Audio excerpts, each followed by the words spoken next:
I have personally been a victim of believing something that the AI kind of hallucinated, and I didn't stop to check myself and think, oh, maybe I shouldn't just be believing the information that I'm getting without doing kind of a double check process. It would give me fake citations, and I look up those articles and they just didn't exist. And so I realized that I should be approaching this with a certain healthy level of skepticism.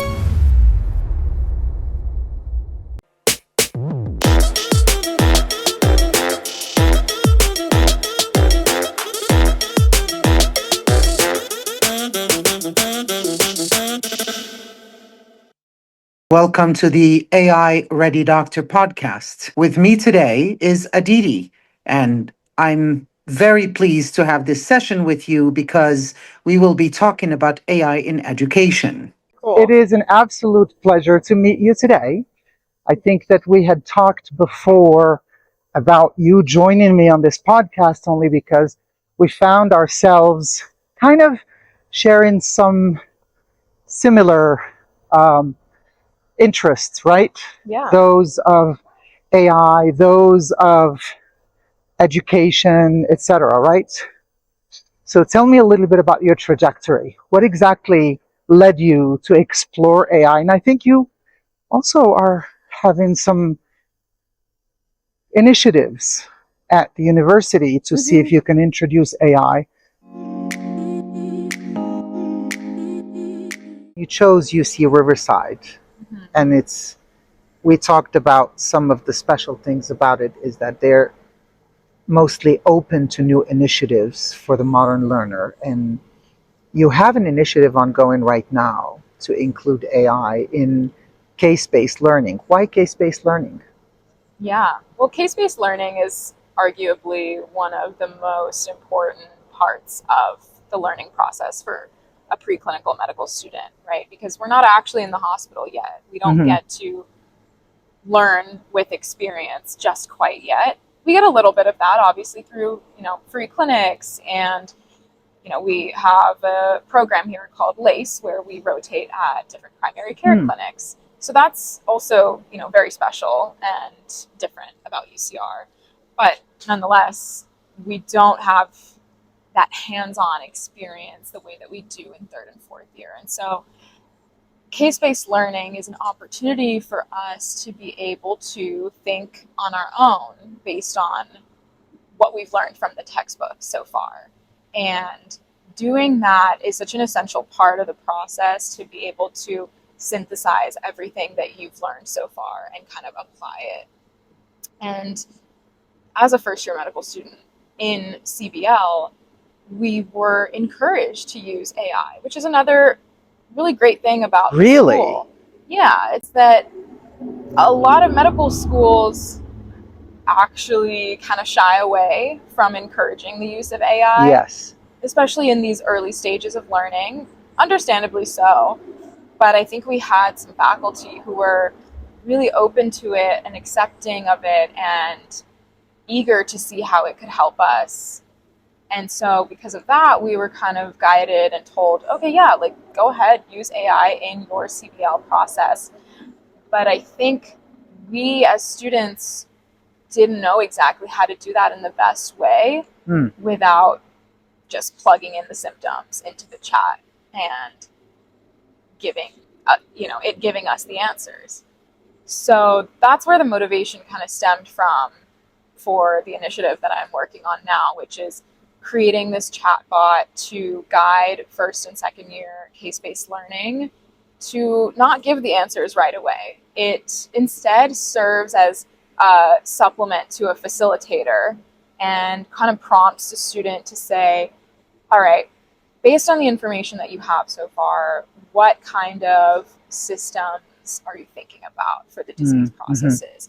Instead of just blurting out different differentials, it instead forces us to think about it in systems terms. So are we thinking something inflammatory? Are we thinking something infectious? Are we thinking about the GI system? Are we thinking about the neuro system, right? So I think it kind of forces the student to engage a little bit more and say, this is what I'm thinking.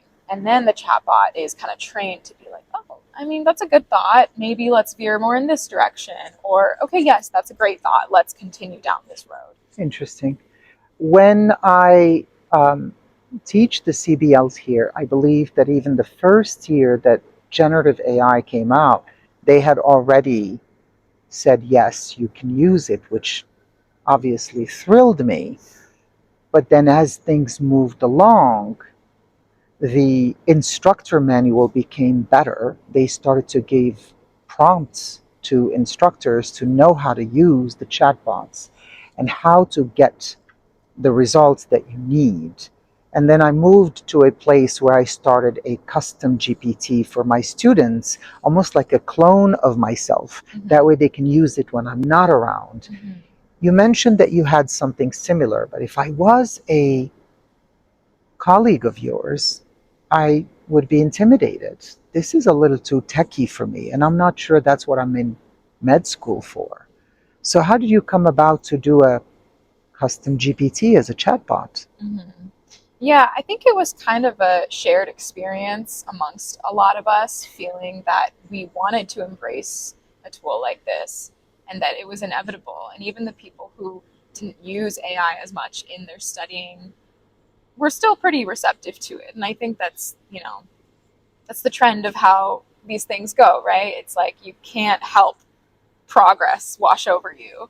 And so I think even for the people who were skeptical about it, we introduced the tool in such a way that it's supposed to augment your experience, not substitute or take away from it. And we're very much in the pilot stages of introducing it, so there's nothing concrete that I can say about this has worked and this hasn't worked. Mm-hmm. But at this point in time, it's really just a helpful extra tool for students to use. What is interesting to me is to hear two things. One is you mentioning repeatedly, whether it is when you lived in New York, when you came back here in med school, um, working with AI in your education, the sense of community. And that is interesting to see where a lot of people that have mentioned about your generation is how COVID has impacted you in terms of communication and connectedness. Uh, In fact, it's the complete opposite. It's pushed you to create communities around shared interests, even if those shared interests may be AI. Mm-hmm. Um, and then the second portion that I'm hearing is you can't help progress wash over you. I think that's a quote to keep in mind because um, it is inevitable and you are including it but not letting it rob you of your student experience. Mm-hmm. And that's admirable. Mm-hmm. Is that shared by everybody else? I think it is. I mean, the purpose of a tool like this is, the whole rationale behind it is Mm-hmm. that don't give the student the answer, right? And I think that's the same mentality that Uh-huh. we all share when it comes to being in medical school. We all made a choice to be here. We're not here because someone forced us to. We, when faced with a tool like this, obviously anyone can choose to use it to cheat, but in the end, like, you're only cheating yourself, right? Out of being a better doctor, a better physician. And I think having that understanding in mind is kind of our own internal wall against using it for the wrong purposes, if that makes sense. It does. It's incredible to hear this, and I hope that a lot of our listeners would hear this and see that what we were afraid of in AI is not what's happening in AI for our students. And that reverberated for students outside of here in Morocco, in the Middle East. When I taught them, this is what I kept hearing is this intense skepticism and fear that it would rob you of what you're here to learn. And that's incredible. That is admirable to hear. So, sometimes when I want to use a tool to learn something, one of the tools that I love is Learn Your Way with Google. And what I like about it is that it asks you some questions about your interests and so on, and it might use those references in order to teach you something. Let's say you're going to ask it to teach you a language, and you are an avid runner. It will use running references to teach you that language. But we were talking about you being a runner. Tell me more about you being a runner. Yeah, the half marathon's in a week. And I mean, I've been a runner for, I mean, I think runner is so subjective. Anyone can start running and become a runner, in my opinion. So I have been actively running for about 5, 6 years now. And yeah, it's crazy because I never ran a day in my life before that. And I think I started doing it as a way to emotionally decompress from studying from the MCAT and just from life's crazy parts of life, you know? So, yeah. It's incredible because it's not easy to get into running. Like those of us that don't run hear you, and it's admirable. It takes discipline and it takes a certain level of tolerance of what your body goes through. So for you to move from it being a source of pain to it being a source of relief, share with me what you go through when you run. Yeah, I think obviously in the beginning, it's always starting troubles. You know, starting is the hardest part of anything. And no matter how many years I've been running for, it's always difficult to say, okay, I'm going to stop my current flow of whatever it is I'm doing and make the effort to go, you know, put on my running shoes and get out the door, maybe even have to drive to the gym. And luckily in Southern California, the weather is nice enough most of the time. But if I wanted to, I could run outside. But yeah, it's always just starting troubles. That's the hardest part. And once you get out there and you start going, you just let the rest of the world wash away from you. And that, I think, is the best part. Because when I'm running, there is not a single thought in my head. Wow. And that's my favorite part. That's a focus that is enviable. Have you ever used AI for running in any aspect? I actually did use it to build a training plan for this. Wow. Okay. Yeah. What did you use? Which tool did you use? I just used ChatGPT and I asked it to build me a training plan and I gave it my goals. I told it I wanted to run a sub 2 hour half marathon and I told it my current pace and I told it how many times I wanted to run per week and, you know, basically gave it a bunch of parameters. And I asked it to make me a calendar, a portable file. And so I kind of just had it there right next to all of my med school classes so that I would not forget what, you know, runs I have to do on each day. And yeah, that was, I think, kind of the first time I used AI for anything running related. And what was the first time you used AI ever? Your aha moment, where it moved from being just a conversation to this could actually be something. Yeah, I think I probably used it for the first time in medical school. I can't remember a time before that. And I think in the beginning it was exclusively a educational tool for me and quickly realized that it can be used for so much more than that. Wow, incredible. And now you use it to even create a tool for you and your friends to study. Yeah. So what would you say to faculty that said that you're using it to cheat?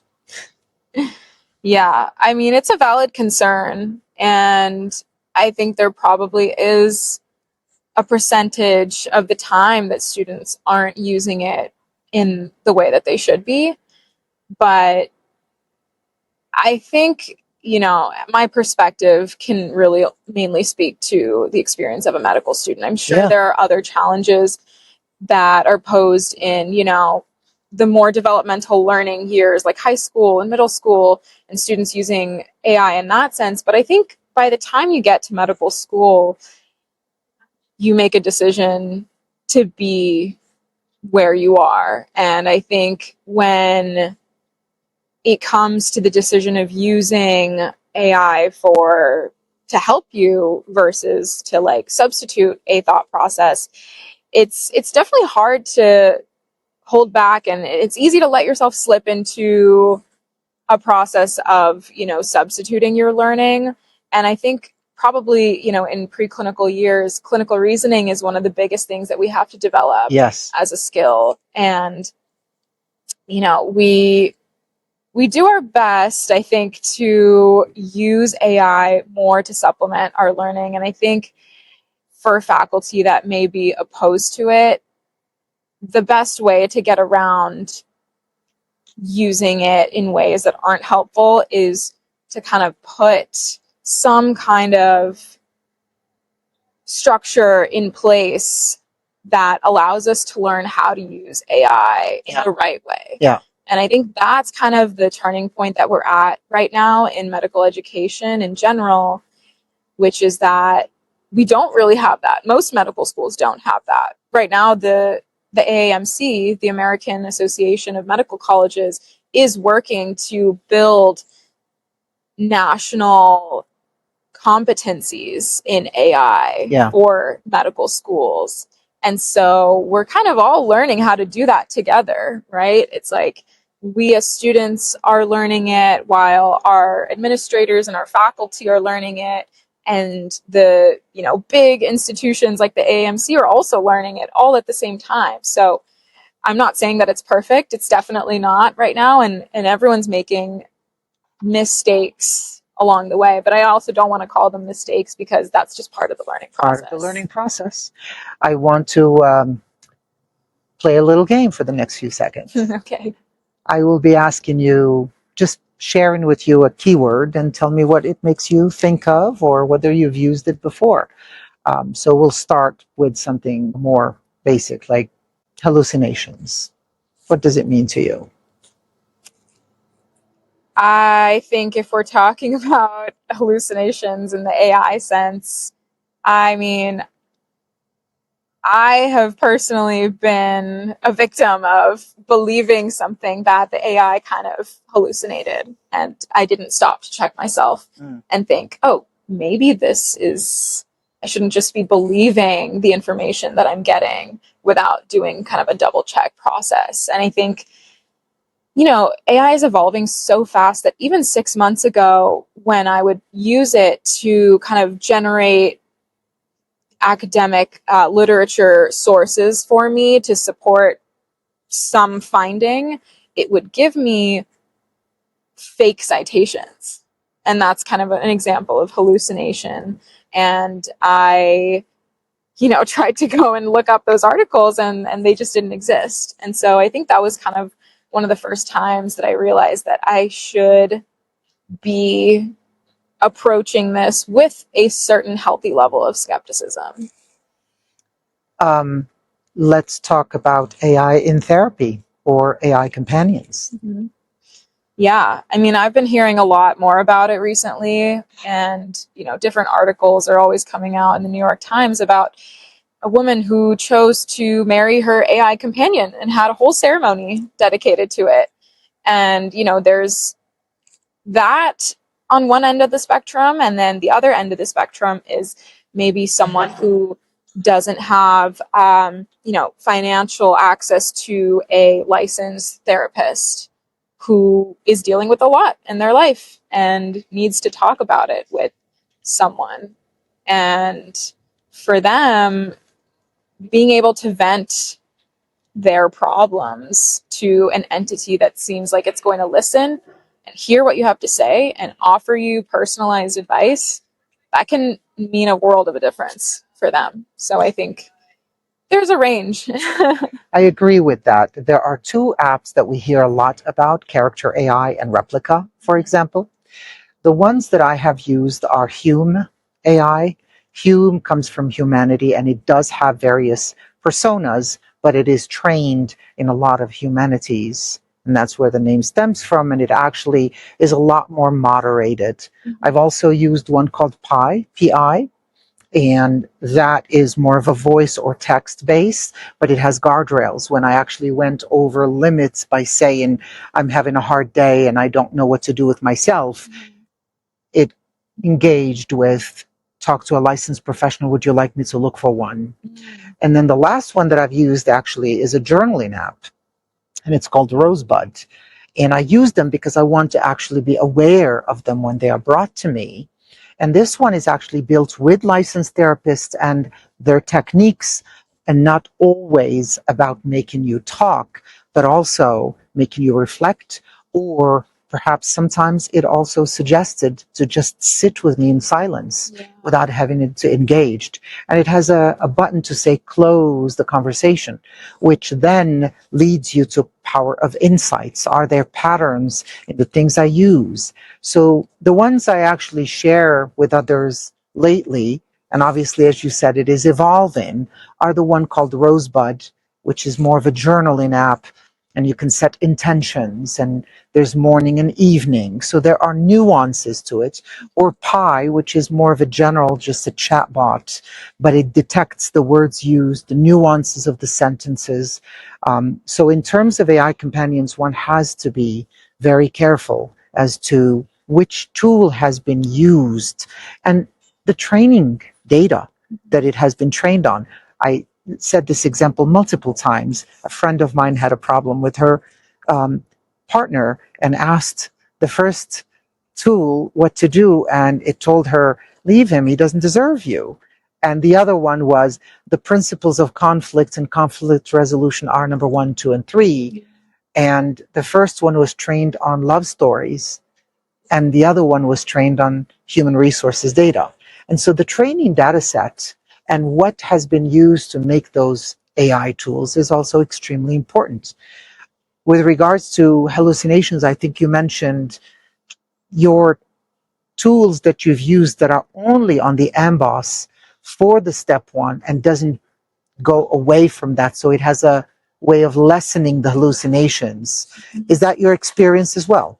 Yeah, and that's kind of why I chose to use a tool like that instead of just using the free for all, like, platform that can pull information from anywhere, right? I want it to give me not only just information in the medical world, but information in the medical world that is specific to what I'm going to be tested on for this board exam. And that has helped me so much. And so many of my peers also use the same tool. And I think that it has made this studying process so much more productive and efficient. Because I don't want to just say efficient, because it's not all about efficiency, right? It's about having that time be extremely productive. And instead of sitting there and, you can put in hours and hours of hard work, but if it's not giving you anything, then it's not productive. So yeah, I think that tool is really helpful because, as you said, it pulls from an information database that I specifically want to know about. And I don't want to know about other information that maybe attendings might be using in their practice, or even 3rd and 4th year medical students might be using when they get tested on step 2, because that might be a little bit out of my scope. So yeah, I think, like you said, it's about kind of tailoring and prompt engineering to exactly what you want. Let me ask you a quick question. Have you named your ChatGPT yet? No, I haven't. I haven't thought to do that. So there is a term that is used when people use their ChatGPT to speak to, or any other, is my instance. And AI has almost like a way to determine how to answer you in relational language, like, I'm here for you, or I can understand why that happened to you, or anybody in your place would be upset as well. I'm sorry this happened to you. And these are statements that are anthropomorphic, almost like when you start to say, I think the computer hates me today. It's an anthropomorphic way of thinking of the computer as a being that has its own thought process and brain. And so now they call my instance. when you speak to your AI as if it was, and a lot of people speak to it daily, Yeah. up to 2, 3, up to 8 hours sometimes a day, where it's everything. And you ask them, they know it's not a person. So now it's like my instance told me X, and when I went and checked it out, it turned out to be a moment for me when, and so on and so forth. So a lot of people actually call it an instance with a name. Even one of my friends says, why does it have to be a he? That's actually an implicit bias. I called it cat just because. And I thought it was funny. So once you have moved to call in your instance a name, that's a new milestone of a relationship with your AI. Yeah. What do you think about that? Yeah, I think, I mean, for me personally, I don't think I treat it, I'm like very plain in my terminology with it. I'm like very straight. I don't humanize my words with it because I almost don't want the humanization of it back to me. Mm-hmm. And I think, but that's not the experience for all of my peers. You're correct. Like even, my own friends have told me that they kind of engage with it the way that they would text with a friend, and it responds in that way. And I think also it's designed such that, let's say you ask it a question, it'll give you the answer, but then at the end, it will always say, oh, let me know if you want me to do this, this, and this. Suggestions, yes. And it'll always kind of hook you back in for more. And it's designed for that. It really is. One tip that I would add, I always leave a tip for prompts, but this one is you can actually, when you detect it to be a little bit close and be a little humanized, you can literally say to it, I don't want you to talk like a human. Yeah. I'm not interested in your insights as a human. I'm interested in your reasoning as a machine. And watch it come back to say to you, I'm sorry, my apologies. What do you want me to be? Because it is determined to please you in that sense. And that's the guardrail that you can actually give it.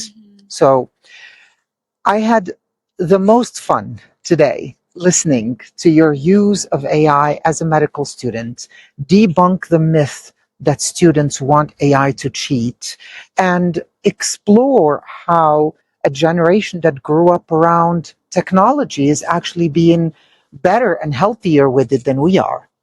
If you were to tell me about what's next on your radar in the next few weeks, perhaps AI related, perhaps not, what is on your radar? Yeah, I mean, I think for me, I am in a state of, I have one goal right now, and that is to pass my board exam. Yes. And so I'm kind of in a state of mind where everything I'm doing is geared towards that.